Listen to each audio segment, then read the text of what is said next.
I think I'll start out and just talk a little bit about what exactly autism is. Autism is a very big continuum that goes from very severe, the child remains nonverbal, all the way up to brilliant scientists and engineers. And I actually feel at home here because there's a lot of autism genetics here. You wouldn't have any... It's a continuum of traits. When does a nerd turn into, Asperger, which is just mild autism? I mean, Einstein and Mozart and Tesla would all be probably diagnosed as autistic spectrum today. And one of the things that really is going to concern me is getting these kids to be the ones that are going to invent the next energy things, that Bill Gates talked about this morning. Okay, now if you want to understand autism animals, and I want to talk to you about different ways of thinking, you have to get away from verbal language. I think in pictures. I don't think in language. Now, the thing about the autistic mind is it attends to details. Okay, this is a test where you either have to pick out the big letters or pick out the little letters, and the autistic mind picks out the little letters more quickly. And the thing is, the normal brain ignores the details. Well, if you're building a bridge, details are pretty important because it'll fall down if you ignore the details. And one of my big concerns with a lot of policy things today is things are getting too abstract. People are getting away from doing hands-on stuff. I'm really concerned that a lot of the schools have taken out the hands-on classes because art and classes like that, those were the classes where I excelled. Okay, in my work with cattle, I noticed a lot of little things that most people don't notice would make the cattle balk. Like, for example, this flag waving right in front of the veterinary facility. This feed yard was going to tear down their whole veterinary facility. All they needed to do was move the flag. Rapid movement, contrast. In the early 70s when I started, I got right down in the chutes to see what cattle were seeing. People thought that was crazy. A coat on a fence would make them balk. Shadows would make them balk. A hose on the floor. People weren't noticing these things. A chain hanging down. And that's shown very, very nicely in the movie. In fact, I loved the movie how they duplicated all my projects. That's the geek side. My drawings got the star in the movie, too. And actually, it's called TempleGrandin, not Thinking in Pictures. So what is Thinking in Pictures? It's literally movies in your head. My mind works like Google for images. Now, when I was a young kid, I didn't know my thinking was different. I thought everybody thought in pictures. And then when I did my book, Thinking in Pictures, I started interviewing people about how they think. And I was shocked to find out that my thinking was quite different. Like if I say, think about a church steeple, most people get this sort of generalized, generic one. Now, maybe that's not true in this room, but it's going to be true in a whole lot of different places. I see only specific pictures. They flash up into my memory just like Google for pictures. And in the movie, they've got a great scene in there where the word shoe is said and a whole bunch of 50s and 60s shoes pop into my imagination. Okay, there's my childhood church, that's specific. There's some more, Fort Collins. Okay, how about famous ones? And they just kind of come up kind of like this, just really quickly, like Google for pictures.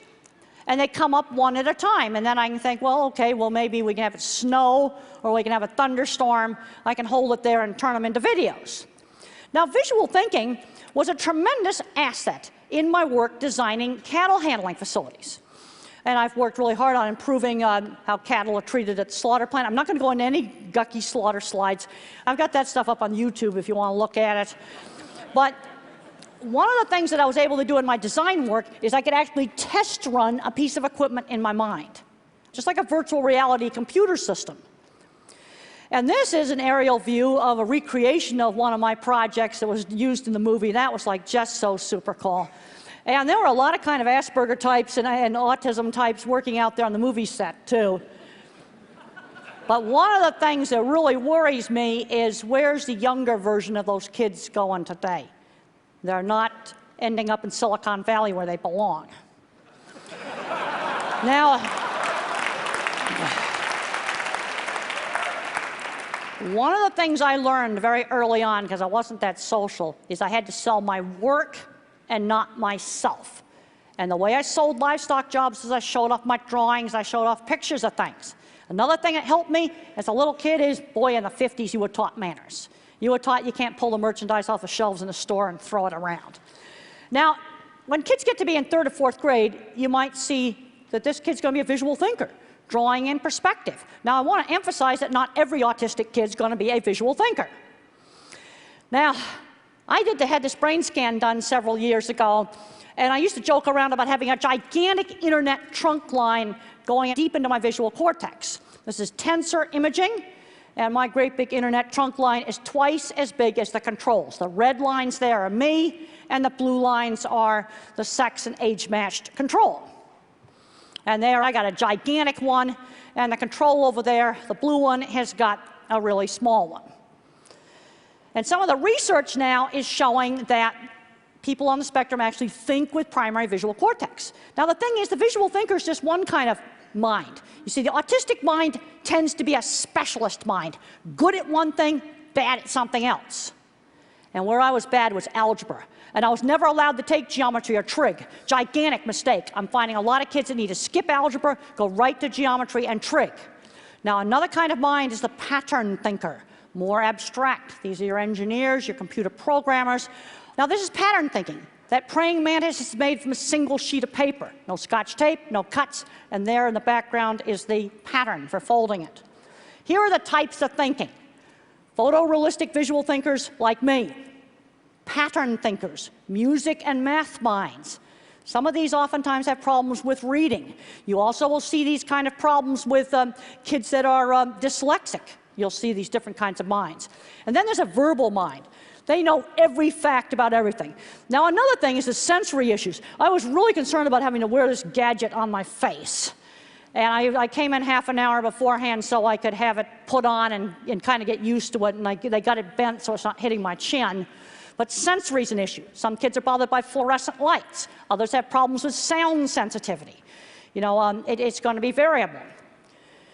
Now, visual thinking gave me a whole lot of insight into the animal mind. Because think about it, an animal's a sensory-based thinker, not verbal. Thinks in pictures, thinks in sounds, thinks in smells. Think about how much information there is there on the local fire hydrant. He knows who's been there, when they were there, are they friend or foe? Is there anybody he can go mate with? There's a ton of information on that fire hydrant. It's all very detailed information. And looking at these kind of details gave me a lot of insight into animals. Now, the animal mind, and also my mind, puts sensory-based information into categories. Man on a horse and a man on the ground, that is viewed as two totally different things. You can have a horse that's been abused by a rider. They'll be absolutely fine with the veterinarian and with the horseshoer, but you can't ride him. You have another horse where maybe the horseshoer beat him up, and he'll be terrible for anything on the ground with the veterinarian, but a person can ride him. Cattle are the same way. Man on a horse, a man on foot, they're two different things. You see, it's a different picture. See, I want you to think about just how specific this is. Now, this ability to put information into categories, I find a lot of people are not very good at this. Like when I'm out troubleshooting with equipment or problems with something in a plant, they don't seem to be able to figure out, do I have a training people issue or do I have something wrong with the equipment? In other words, categorize equipment problem from a people problem. I find a lot of people have difficulty doing that. Now, let's say I figure out, is an equipment problem, is it a minor problem with something simple I can fix, or is the whole design of the system wrong? People have a hard time figuring that out. Let's just look at something like, solving problems with, making airlines safer. Yeah, I'm a million-mile flyer. I do lots and lots of flying. And, like if I was at the FFA, what would I be doing a lot of direct observation of? It would be their airplane tails. 5 fatal wrecks in the last 20 years. Tail either came off or steering stuff inside the tail broke in some way. It's tails, pure and simple. And when the pilots walk around the plane, guess what? They can't see that stuff inside the tail. Now as I think about that, I'm pulling up all of that, specific information. It's specific. See, my thinking's bottom up. I take all the little pieces and I put the pieces together like a puzzle. Now here's a horse that was deathly afraid of black cowboy hats. He'd been abused by somebody with a black cowboy hat. White cowboy hats, that was absolutely fine. Now the thing is, the world is going to need all of the different kinds of minds to work together. We've got to work on developing all these different kinds of minds. And one of the things that's driving me really crazy So I travel around and I do autism meetings, is I'm seeing a lot of smart, geeky, nerdy kids, and they just aren't very social, and nobody's working on developing their interest in something like science. And this brings up the whole thing of my science teacher. My science teacher is shown absolutely beautifully in the movie. I was a goofball student when I was in high school. I just didn't care at all about studying until I had Mr. Carlock's science class. He was now Dr. Carlock in the movie. And he got me challenged to figure out an optical illusion room. This brings up the whole thing of you got to show kids interesting stuff. You know, one of the things that I think maybe TED ought to do is tell all the schools about all the great lectures that are on TED. And there's all kinds of great stuff on the internet to get these kids turned on. Because I'm seeing a lot of these geeky, nerdy kids, and the teachers out in the Midwest and other parts of the country, when you get away from these tech areas, they don't know what to do with these kids. And they're not going down the right path. The thing is, you can make a mind to be more of a thinking and cognitive mind, or a mind can be wired to be more social. And what some of the research now has shown in autism is there may be extra wiring back here in the really brilliant mind, and we lose a few social circuits here. It's kind of a trade-off between thinking and social. And then you can get into the point where it's so severe, you're going to have a person that's going to be nonverbal. In the normal human mind, language covers up the visual thinking we share with animals. This is the work of Dr. Bruce Miller, and he studied Alzheimer's patients that had frontal temporal lobe dementia. And the dementia ate out the language parts of the brain, and then this artwork came out of somebody that used to install stereos in cars.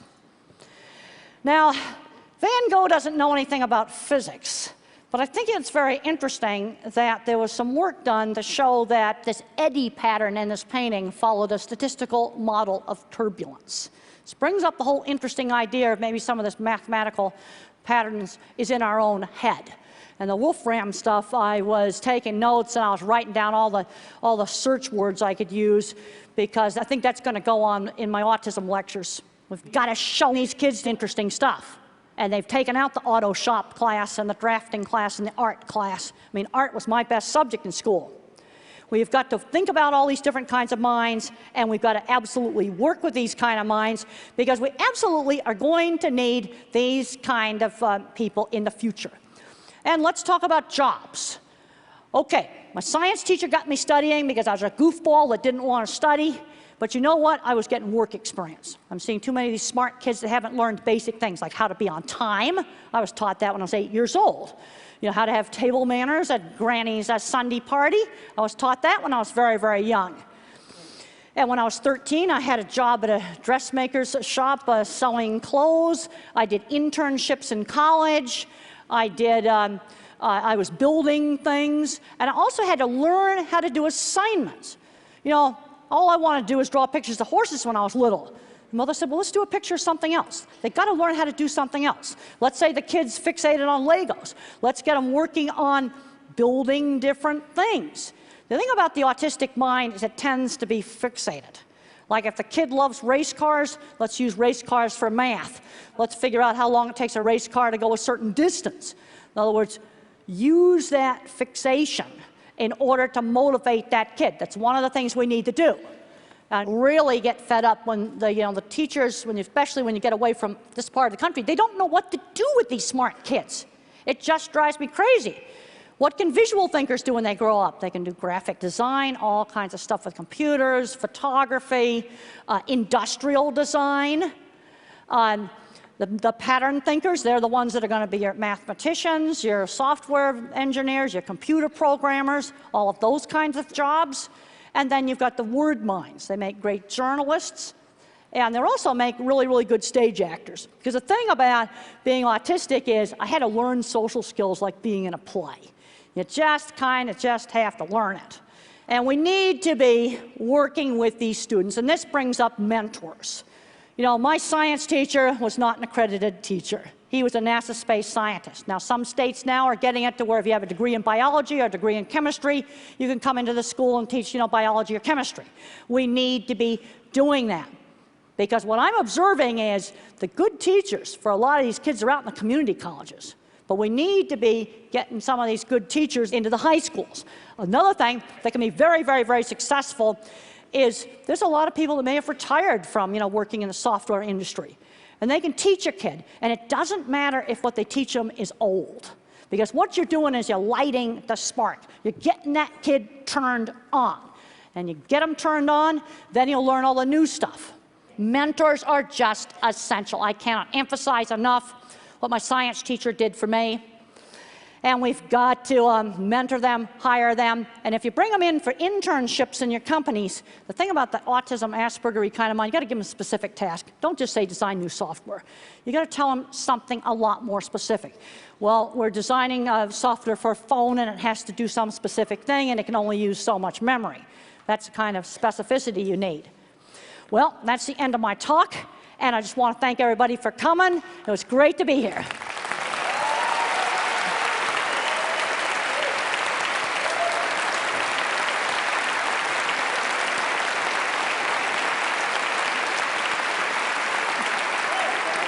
Okay.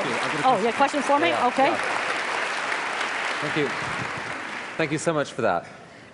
You once wrote, I like this quote, "If by some magic autism had been eradicated from the face of the earth, then men would still be socializing in front of a wood fire at the entrance to a cave." Because who do you think made the first stone spear? It was the Asperger guy, and if you were to get rid of all the autism genetics, there'd be no more Silicon Valley, and the energy crisis would not be solved. So I want to ask you a couple other questions, and if any of these feel inappropriate, it's okay just to say next question. But if there's someone here who has an autistic child or knows an autistic child and feels kind of cut off from them, what advice would you give them? Well, first of all, we got to look at age. If you have a 2-, 3-, or 4-year-old, no speech, no social interaction, I can't emphasize enough, don't wait. You need at least 20 hours a week of one-to-one teaching. The thing is, autism comes in different degrees. There's going to be about half the people on the spectrum that are not going to learn to talk, and they're not going to be working in Silicon Valley. That would not be a reasonable thing for them to do. But then you got these smart, geeky kids, the touch of autism, and that's where you've got to get them turned on with doing interesting things. I got social interaction through shared interests. I rode horses with other kids. I made model rockets with other kids. Did electronics lab, with other kids. And in the 60s, it was gluing mirrors onto a rubber membrane on speaker to make a light show. That was like, we consider that super cool. Is it unrealistic for them to hope or think that that child loves them, as some might most wish? Well, let me tell you, that child will be loyal, and if your house is burning down, they're going to get you out of it. Wow. So most people, if you ask them what are they most passionate about, they'd say things like, my kids, or my lover, or... What are you most passionate about? I'm passionate about that the things I do are going to make the world a better place. When I have a mother of an autistic child say, my kid went to college because of your book or something, or one of your lectures, that makes me happy. The slaughter plants, I've worked with them in the 80s. They were absolutely awful. I developed a really simple scoring system for slaughter plants where you just measure outcomes. How many cattle fell down, how many cattle got poked with the prodder, how many cattle are mooing their heads off. And it's very, very simple. You directly observe a few simple things. It's worked really well. I get satisfaction out of seeing stuff that makes real change in the real world. We need a lot more of that and a lot less abstract stuff.